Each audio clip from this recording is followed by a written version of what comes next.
શું ચિંતામાં છો? કંકોત્રી વાંચી પુરુષ કે? તો હા વાંચીને કંકોત્રી. હું લખ્યું છે એમાં કે પરમદી બેન ના દીકરાના લગ્ન છે એટલે ચિંતામાં છું. હું ચિંતામાં છું? મામેરું લઈને જવું છે ને, કઈ ઘરમાં છે નહીં. વેપારીના 1 કલાક પગ પકડીને કરી ગયો, પણ એકનો બેનો થયો ને એને મને પૈસા ન આપ્યા. બેનનું મામેરામાં કંઈક લઈ જવું જોઈએ ને, એટલે સ્ત્રી કે એની અર્ધાંગના કે વેપારીને કરગરાય. હું મરી ગઈ છું, તમારે મને કેવું હતું ને. મારા બાપને ત્યાં ગઈ હતી ને હમણાં ત્રાહ લઈ આવી તાંબાનો, એ હું તમને દઈ દઉં, તમે આપણી બેનને દઈ આવો જાઓ. આ અર્ધાંગના છે સાહેબ. હું હમણાં મારા બાપને ત્યાં ગઈ હતી, ત્રાંબાનો ત્રાહ દીધો, એ લઈ આવી છું. તમારે મને વાત ન કરાય? તા તો દીવામાં જેમ મેઘાણી લખે છે કે દીવામાં જેમ દિવેલ પૂરું હોય એમ પુરુષને નસે નસમાં હરણાઈ મંડી વાગવા હો સાહેબ.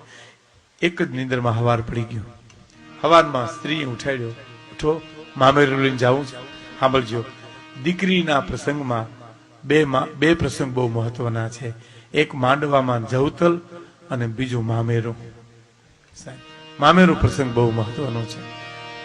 પછી બાપ તૂટલ પૈસેલી લઈને પૂગી જાય ને તોય દીકરી આબરૂ ન જવા દો. ઘરમાંથી 25 રૂપિયા મૂકી દે કે મારો બાપ લઈ આવ્યો છે, પણ જાવું જોઈએ સાહેબ, જાવું જોઈએ.